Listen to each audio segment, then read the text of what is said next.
أشهد أن لا إله إلا الله الذي تجلت صفاته العليا والعظمى بكل خلقه سبحانه وتعالى عما يشركون. وأشهد أن محمدا عبده ورسوله الذي أرسله الله رحمة للعالمين. اللهم صل وسلم على هذا النبي الكريم إمام المجاهدين وإمام الغر المحجلين سيدنا وشفيعنا وحبيبنا محمد وعلى آله وأصحابه والتابعين وتابع التابعين ومن تبعهم بإحسان إلى يوم الدين. أما بعد، عباد الله، قال الله تبارك وتعالى في محكم تنزيله: اقرأه عليكم افتتاحا وتبركا في هذا المجلس المبارك. أعوذ بالله من الشيطان الرجيم. يا أيها الذين آمنوا اتقوا الله وكونوا مع الصادقين. صدق الله العظيم. Bapak Bupati dan yang mewakili, saya hormati Pak Kepala Kantor Kementerian Agama, mewakili yang saya muliakan, Dewan Pimpinan Wilayah Muhammadiyah, Pimpinan Daerah Muhammadiyah Kabupaten Solo, seluruh pimpinan Aisyah yang hadir, seluruh hadirin dan hadirat rahimakumullah. Saya tidak membayangkan acaranya seperti ini dari awal. Sebab kalau disuruh tabligh akbar itu saya tidak pandai bertabligh akbar. Karena semenjak dahulu saya cuma dilatih mengaji. Tabligh akbar ini susah kalau untuk mengaji. Tampaknya terbuka, nampai-pai, nan tagak-tagak, namanya alamat tilamik. Nan duduk-duduk. Jadi sebenarnya tabligh akbar ini memang tidak disiapkan untuk majelis ilmu. Kok disiapkan untuk seremonial. Nah. Dan amo makonyo kalau diundang tabligh akbar enggak mau nak pandai itu. Kok ka mengaji jadi. So kenapa dalam kondisi kesibukan dan waktu harus berpacu ya. Setelah ini harus jalan lagi, kemudian ke kota lain. Rasanya kalau hanya sekedar berkumpul-kumpul seperti ini, tidak terlalu bermanfaat waktu jadinya. Nah, makanya Ambo lebih senang diundang, walaupun hanya 10 aja 5 orang sih tidak apa, tapi mengaji. Itu lebih senang. Kalau perlu awak ambil persoalan, masalah, anan dari masalah, itu kaji dari berbagai aspek, analisa dengan berdasarkan beberapa petunjuk syariat awal Al-Quran, bahwa menyampaikan sunnah, bahwa pemikiran pandangan ulama, termasuk juga mungkin kesimpulan yang telah dilakukan di dalam berbagai musyawarah dalam terjih Muhammadiyah dan lain-lain, sehingga akhirnya dapat kesimpulan ikon yang dipakai. Nah, itu lebih senang ambo daripada tagak ambo kemudian ribuan orang yang hadir hilang selero ambo untuk mengaji gitu. Ya, tapi ini mungkin adalah suasana di mana mungkin juga kita memberi kesempatan kepada anak-anak kita untuk bisa tampil di hadapan kita. Nah, itu bahagian yang baik dalam rangka pendidikan. Nah, karena itu dalam kesempatan ini mungkin saya tidak akan berbicara terlalu mendalam secara keilmuan karena hari ange yo perlu berbagai macam. Saya cuma ingin mengingatkan saja beberapa poin penting yang perlu menjadi perenungan apalagi awak di lembaga pendidikan. Namanya apa tadi? Madrasah Aliyah Muhammadiyah Pondok Pesantren Muhammadiyah, begitu bunyinya. Itu nama sekolah awak. Pondok Pesantren Muhammadiyah Sanjambaka. Tapi pakai madrasah awal tadi. Nah, saya ingatkan, saya bergabung dengan MUI, awalnya adalah MUI Kabupaten Solo. Kalau saya urut tahunnya, saya pulang dari Mesir itu tahun 97. Kemudian bergabung di MUI dibawa oleh Bapak Dr. Andes Rusdi.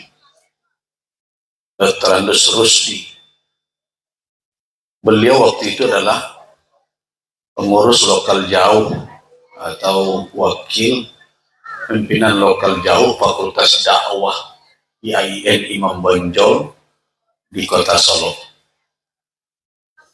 Di samping di MUI, saya diminta beliau jadi dosen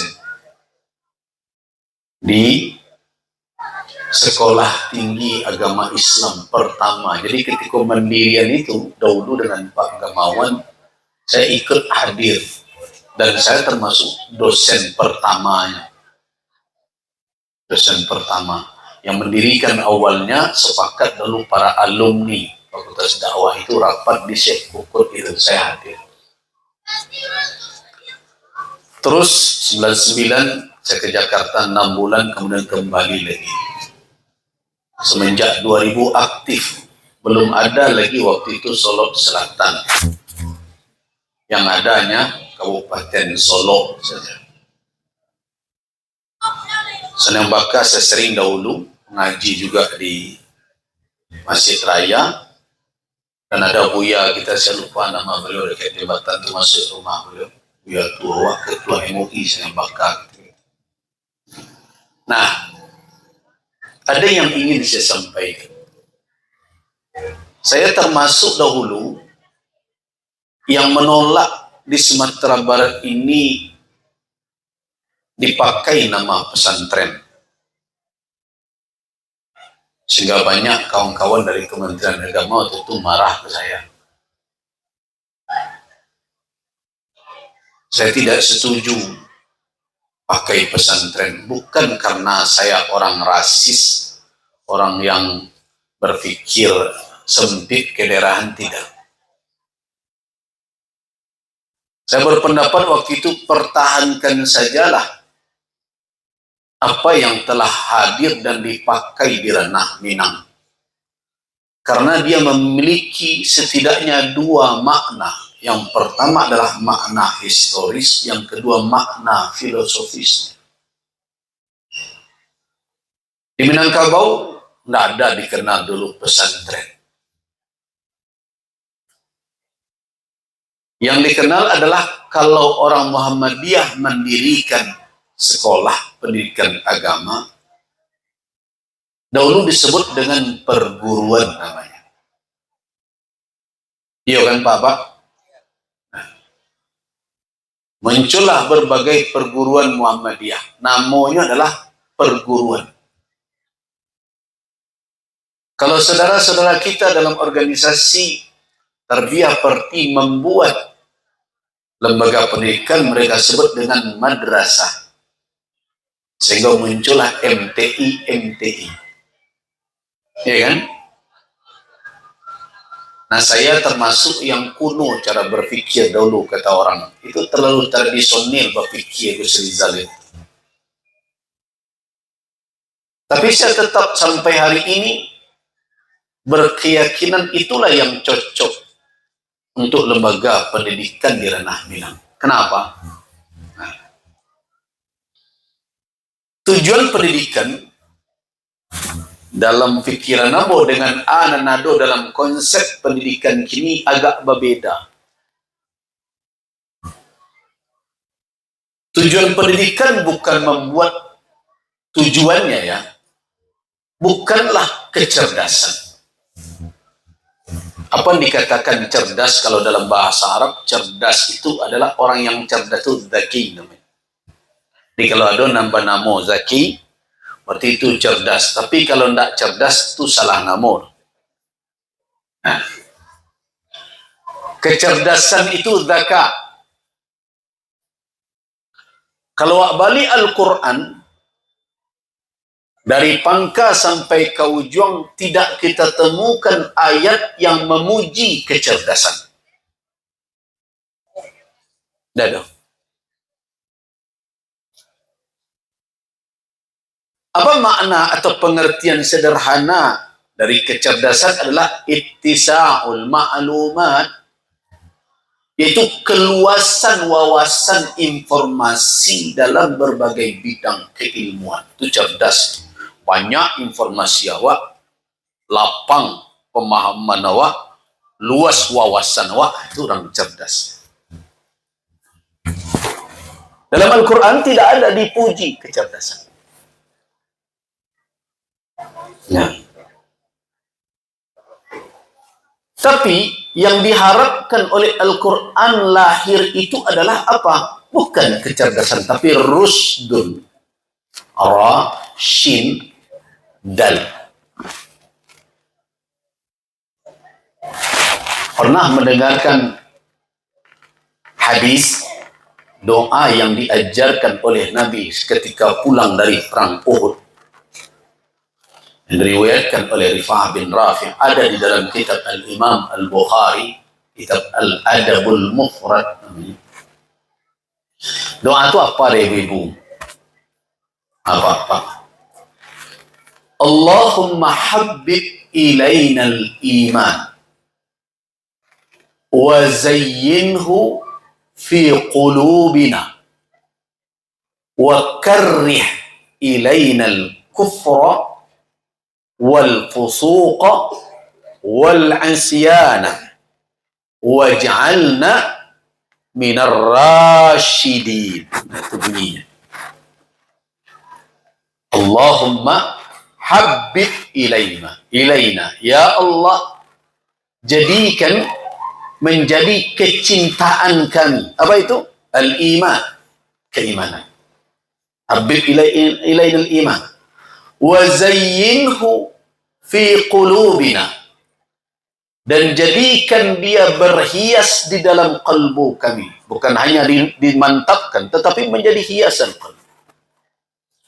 Wa karrih ilaina al-kufra, dan jadikan menjadi sesuatu yang kami benci, buat kami benci terhadap apa? Al-kufra, kekufuran, wal fusuqa, kefasikan, wal isyana, kedurhakaan. Tiga ini kalau diuraikan dalam pengajian mungkin 3 hari.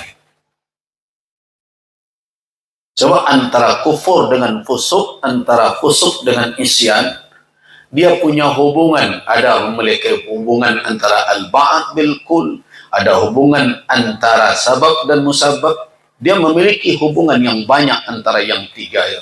So, kedurhakaan membuat orang fusuk, kefusukan ujung-ujung bisa menjadi kekufuran. Nah, baanan kok bisa kedurhakaan menjelma menjadi kefusukan, kefusukan menjelma menjadi kekufuran? Nah, mungkin Buya awak beko nama lanjutkan, dan tidak sempat dalam tabligh akbar itu. Nah, kita lanjutkan dahulu. Jadikanlah menjadi objek kebencian kami itu adalah al-kufur, kekufuran, al-fusuq, kefasikan, al-isyan, kedurhakaan. Waj'alna, dan jadikan kami minar rasyidin, termasuk orang-orang yang rasyid, yang memiliki rusdun. Kalau Papa dan Ibu-Ibu pernah membaca tentang anak yatim, wabtalul yatama, ujilah anak yatim itu apabila mereka telah sampai kepada umur pernikahan, wa in anastum minhum rusyda, jika kamu telah merasa ada suatu kedamaian dan ketenangan ketika kamu melihat orang ini sudah memiliki rusdun. Jadi dalam Al-Quran kita tidak temukan adzaka, kecerdasan misalnya. Nah, kalau kita lihat penjelasan para ulama, bedanya cerdas dengan rusd. Banyak sebenarnya perbedaannya, tetapi yang menonjol adalah orang yang az-zaki, orang yang cerdas adalah orang yang istau'aba, yang mencakup, menghimpun maklumat wasi'ah, ilmu yang lapang tentang sesuatu. Itu cerdas ya. Segala ditanya udah pede nya. Orang belum tahu, nyo tahu. Orang tak tahu, nyo tahu. Orang jual tempe, nyo jual tahu, kira-kira.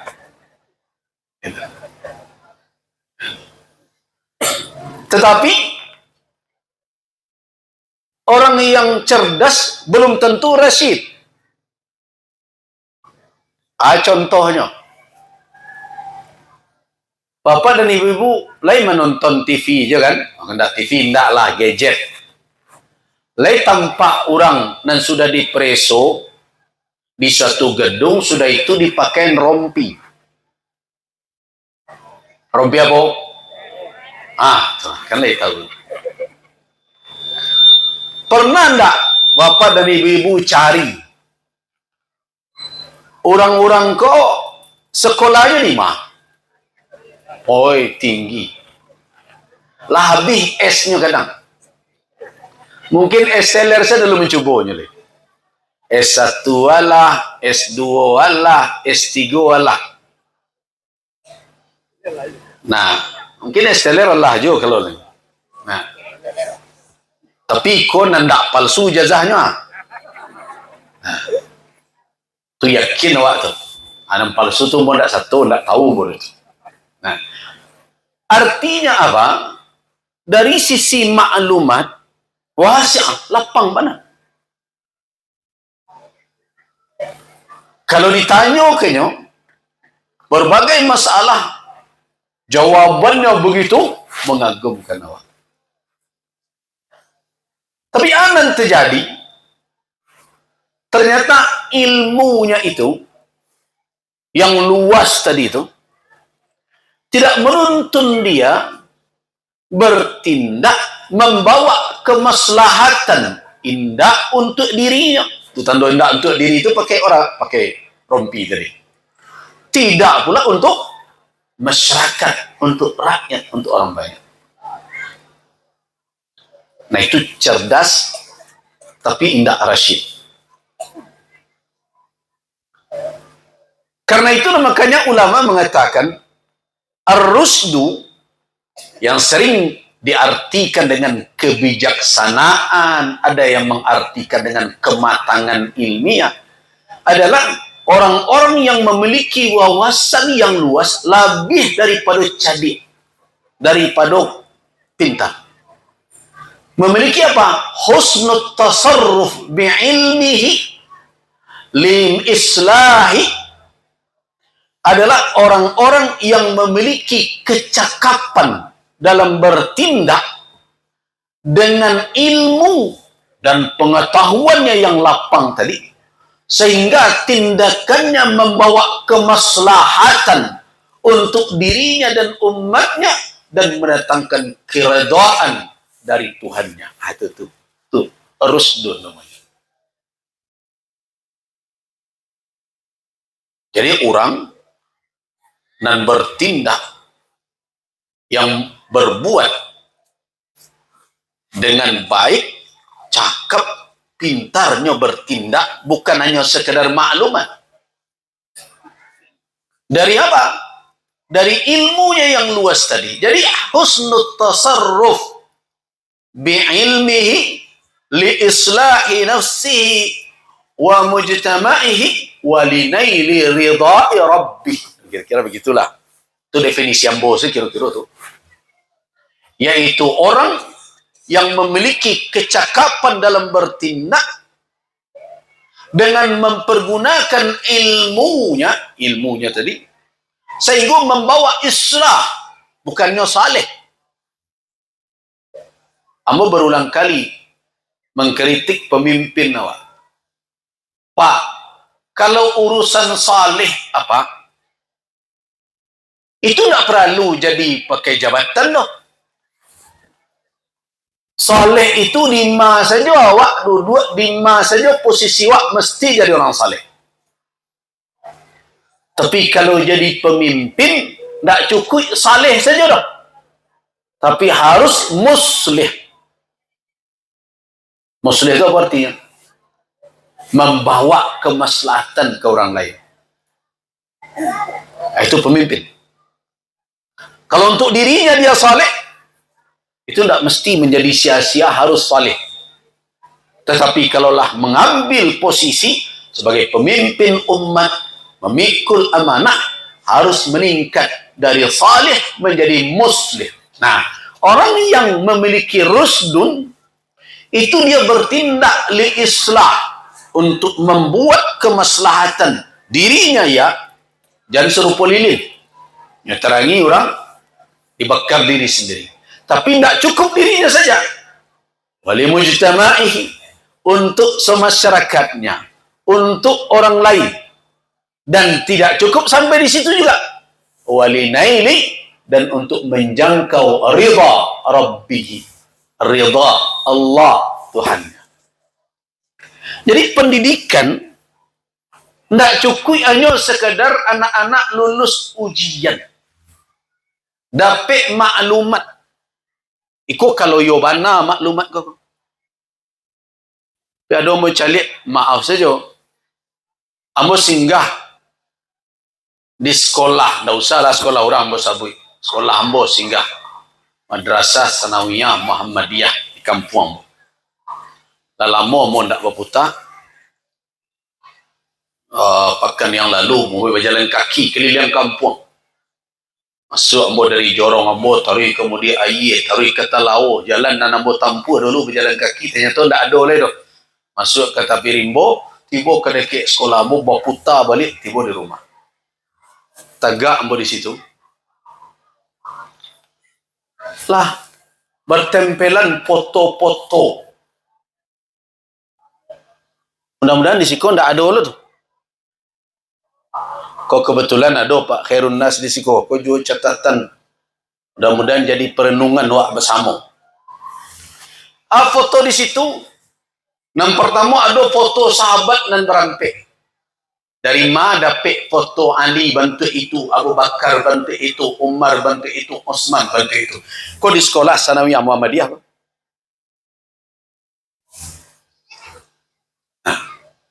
Kok bisa? Itu kan foto-foto dapat dari kalangan Syiah. Foto serupa itu banyak bercalik dulu di Tehran. Mau ke situ 10 hari dengan MUI pusat dulu. Mana kok ditempel di situ? Kok anak-anak Sanawiyah nang kemasuk kah?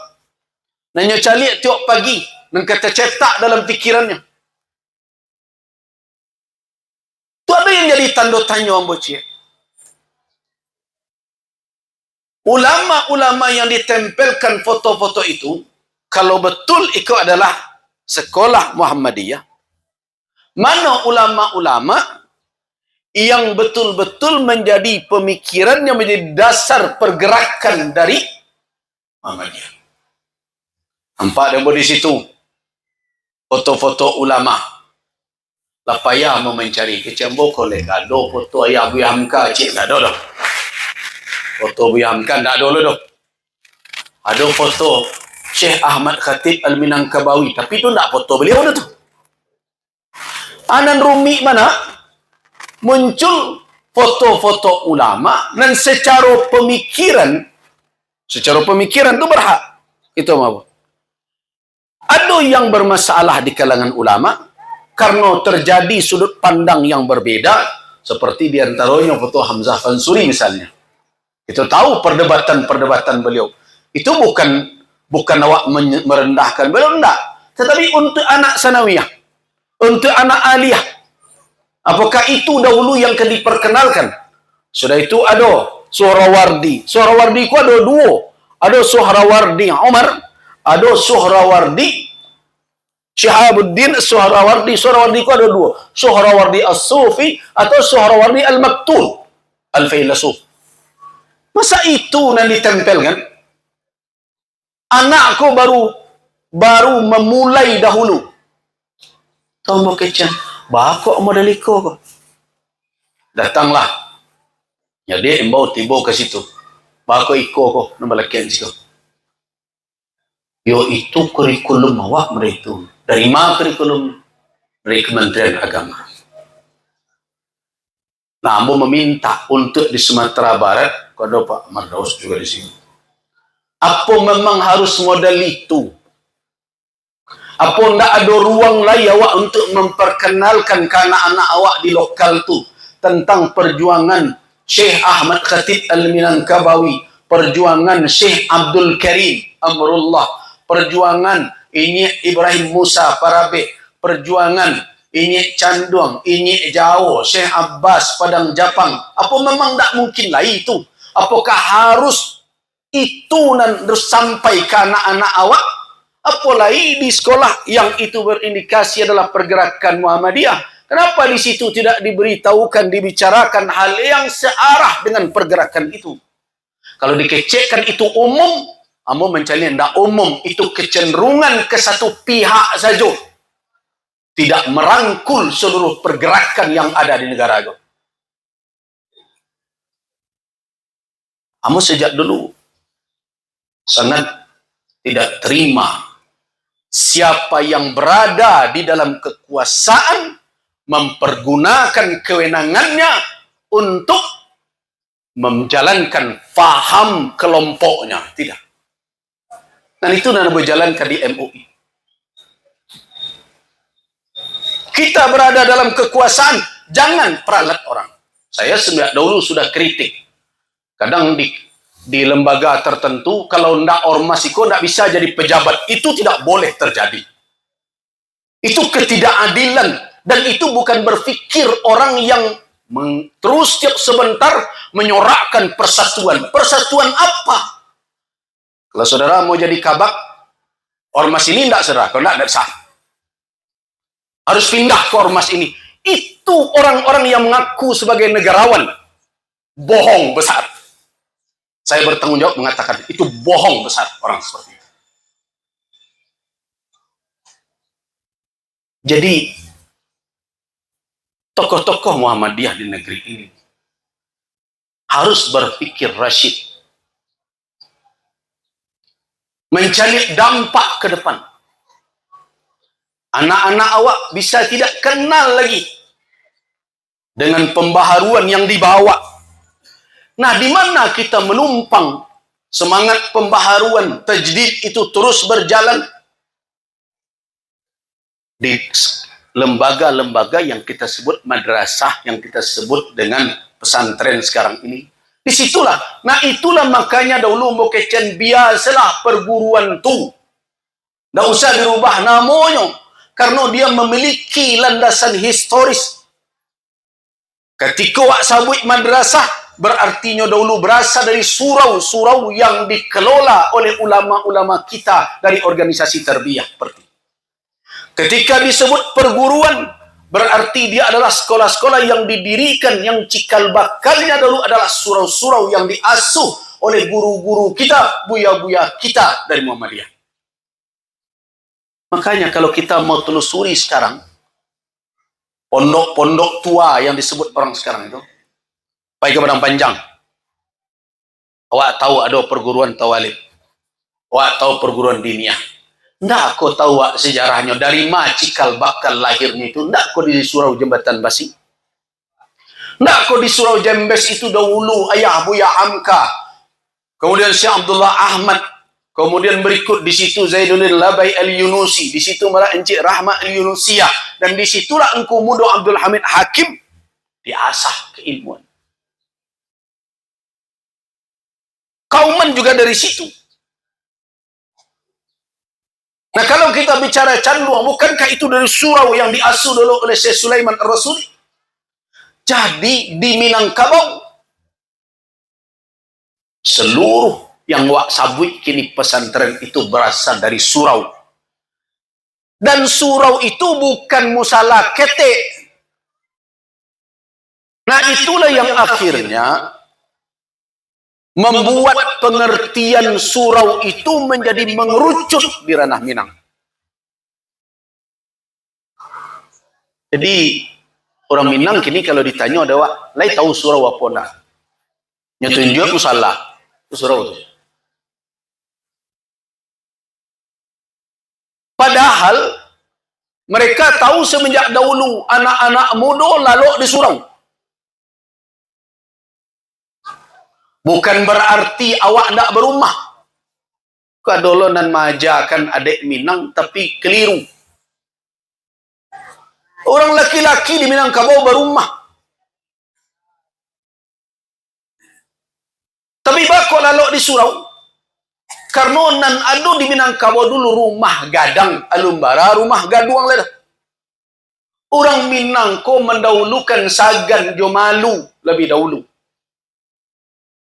Karena itu tidak mungkin wak lalu di rumah gadang, sedang lalu beko orang Semando naik, membuka pintu kamarnya. Itu nak membuat wak sagan. Akhirnya wak malam di surau. Jadi kecet tidak berumah. Tapi kalaulah turun keluarga dari rumah gadang ke rumah gaduang, tidak ada masalah membuat kamar untuk anak laki-laki. Tidak ada ke mamak menegah anda. Tapi rumah gadang, adalah yang mengecekkan. Itu makanya ambo pengen orang Sumatera Barat selektiflah mambil kaji.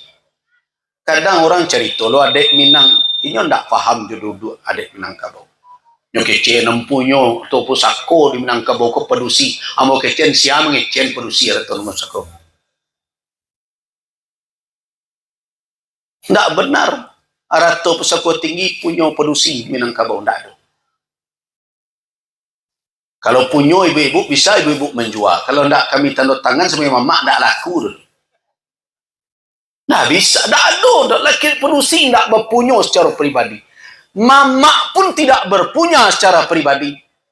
Karena itu ada pusako tinggi di Minangkabau, kaum dan punya.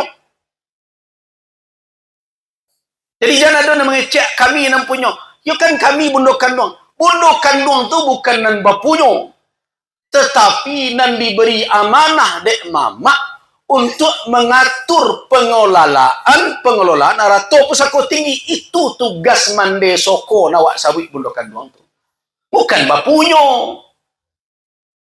Itu makanya berulang kali yang mau kecekkan ke nenek mama, yang disabut jawab matrilineal, matriarkat. Yon selama itu ndak tapek do tu. Matrilineal itu adalah orang nan mambil garis keturunannya melalui jalur ibu, itu matrilineal. Awak indak do, awak mambil garis keturunan awak melalui bapak, cuma basuku awak ke ibu. Jadi dua di Minangkabau, banasab ke bapak, basuku ke ibu. Itu saya bahasanya. Jadi turut lo istilah orang matrilineal, matriarkat. Itu bak janyinya lah. Kami di Minang nasab kami ke bapak, perkauman suku kami ke ibu. Suku tu di Minangkabau Limbago namanya, Limbago kaum.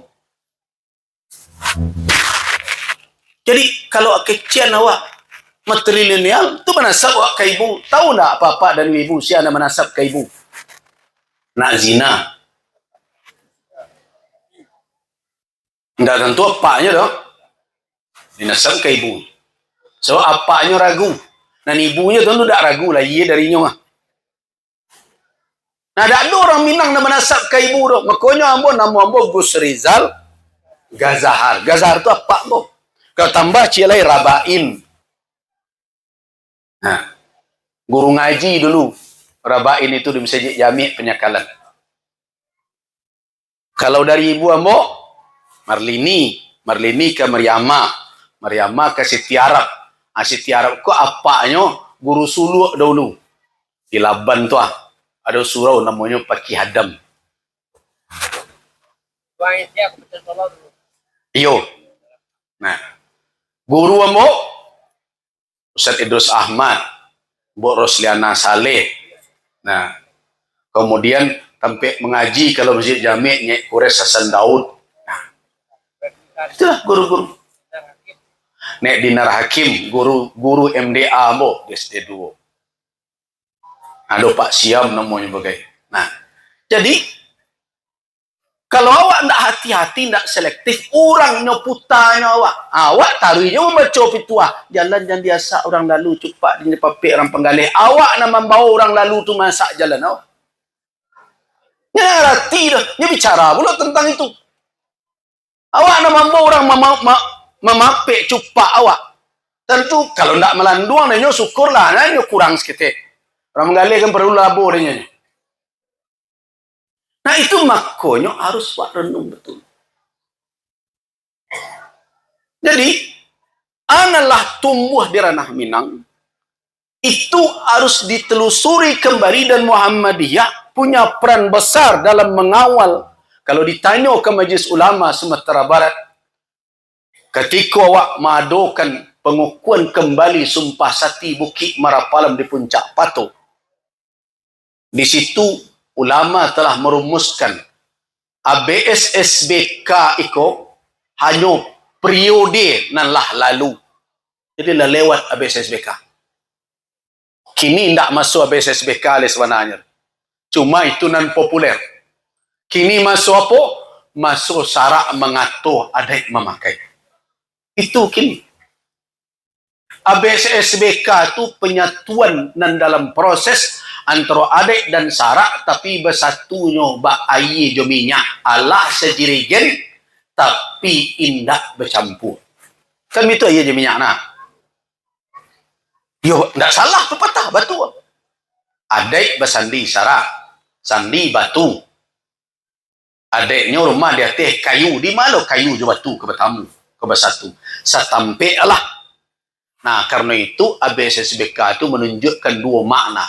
Yang pertama makna historis, pertanda adik alahado dahulu, sarak tibo kudian. Model orang Minang menegakkan rumah. Ditegakkan dahulu rangkonya, sudah itu sesudah rangko tagak, lah diatur aja para buang baru macam, timbul orang kampung, oi, tibolah hari tua menyandi rumah. Yang kek sama-sama, wak cucuan batu sandi. Tidak pada itu dulu. Dulu, kalau kini tidak, pondasi babuat dulu. Dulu model itu, ketika berumah kayu. Itu historis namanya tuh. Betulkah? Betul. Tak perlu dibantah. Dan tak di Minang saja, karena Islam sebagai risalah, ar-risalah al-akhirah, disebut juga khatamur rasail, penutup seluruh risalah samawiyah, seluruh misi kenabian dan kerasulan, ditutup terakhir oleh Muhammad sallallahu alaihi wasallam. Karena itu wajar kalau kemanapun Islam tiba, tidak ke Minang saja, Islam tidak menemui ruang hampa. Oranglah berperadaban, oranglah berkebudayaan, oranglah beradat istiadat. Indah hanya di Minangkabau, ke Rusia, ke Eropa, ke Indian situlah. Tidak kau masuk Islam, lebih orang punya tatanan sosial. Minang juga model itu. Nah cuma untung orang tua-tua wak dahulu mengambil alam sebagai gurunya. Yang pakai dua alat untuk menganalisa. Alat yang pertama raso, alat yang kedua pareso. Tapi tidak boleh tinggal salah satu, harus seiring sejalan. Itu makanya raso di bawah naik, pareso. Nah, itu tanda berimbang antara akal dengan kalbu. Nah, itu akhirnya tidak bercanggah mana. Tetapi tetap saja ada proses.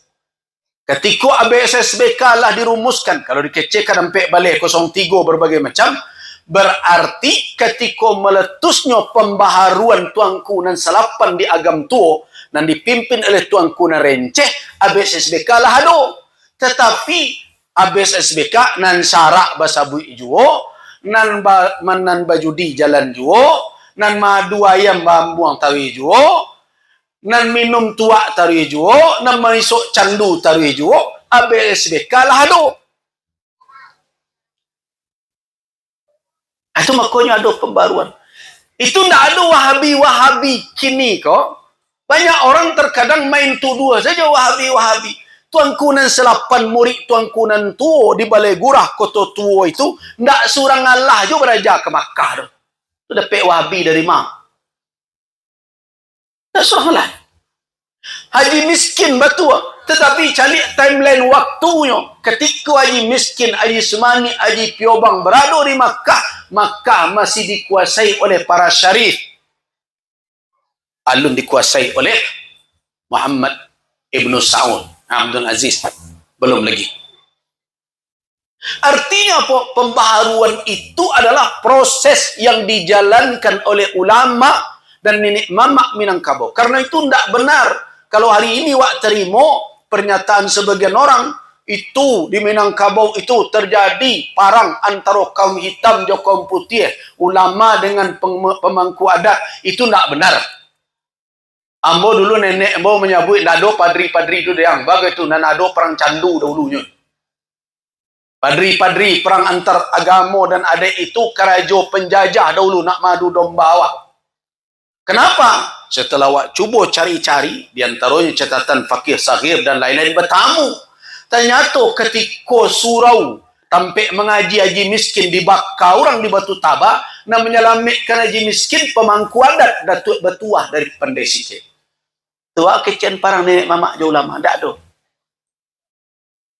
Kemudian di dalam kisah itu terjadi tarik menarik itu biasa. Ulama saja ada puluh nak berpihak ke Belanda. Jadi itu tidak benar. Tapi awak diadu-adu. Nah kemudian kalau awak bicara tentang pertemuan Bukit Marapalam yang terakhir, tidak ada catatan nan lebih membuat awak batin awak nyaman, melainkan catatan nan dibuat dari Inyek Canduang Syekh Sulaiman Ar-Rasuli. Tapi tidak ada habis SBK tersabut di dalam Saripati itu. Dan ada dua pepatah ditetapkan di Minangkabau ketika itu. Apa itu? Yang pertama, adai bapane sarak berlindung. Dan kedua, sarak mengatur, adai memakai. Dua tu. Nah, berarti ulama Minangkabau. Kemudian berikutnya apa? Nenek mamak di Minangkabau satu ide untuk mendorong agar Islam itu menjadi pakaian secara utuh lahir dan batin. Atu makonyo dibuat pituahnya adai bapane sarak berlindung. Anan adai bapane tubuh di Minangkabau. Di kalau payah ke bawah tu kini tu nang kanai paneh nang ditimpo cayo matuari nang garang ko adalah tubuh nang kasah. Itu adai namanya. Sedangkan nan sarak berlindung nan berlindung dan indak kanai dek cayo matuari ko itu nan di dalam ruh jiwa manusia. Jadi hubungan adek jo sarak di Minangkabau indak lain serupa sandi jo tonggak doh, tapi serupa ruh dengan badan. Itu makanya ambo cok kecekkan jadi sabut jo adat dan sarak. Ndak pakai dan ledo. Mengamalkan adat mesti dalam rangka mengimplementasikan syarak. Di dalam adat syarak dipakaikan. Nan dipakaikan, nan dikatakan syarak. Jadi tidak dipisah. Itu baru dikatakan adat dan syarak di Minangkabau bak tubuh nan sebatang. Tapi kini ada orang beradai nan bagamo kau jangan sebut-sebut. Jadi ustaz pegunanya hanya ketika nikah kawin sampai sah. Lah sudah sah pulang lah buya alai. Aku sudah ikut balik buya jangan satu kau urusan tukang organ kau. Itu nak membuat rumit awak. So awak tidak menjalankan tugas. Nah siapa yang mengawal ini? Pembaharuan itu terus berjalan. Nah Muhammadiyah adalah yang mengawal ini terus harus sampai hari ini mendorong terus sampai nanti terwujud udkhulu fis silmi kafah. Tugas Muhammadiyah.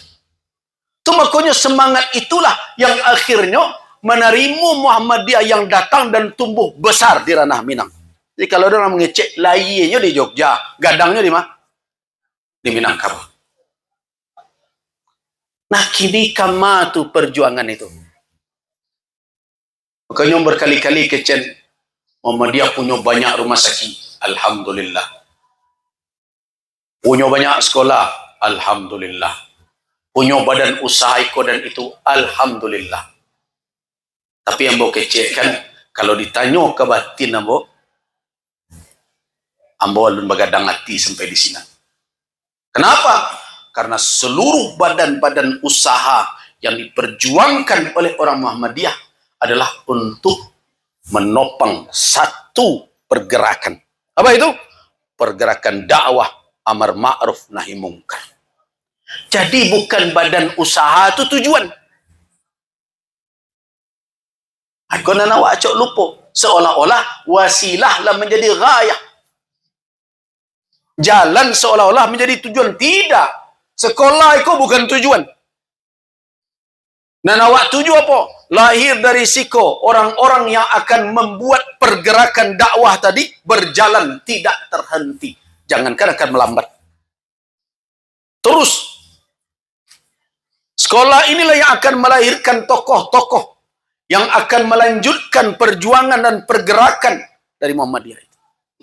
Sehingga akhirnya nilai-nilai Islam yang merujuk kepada Al-Quran dan Sunnah itu betul-betul diimplementasikan. Kalau di Minangkabau menjadi adat dan dipakai. Itu makanya syarat mengatur adat memakai.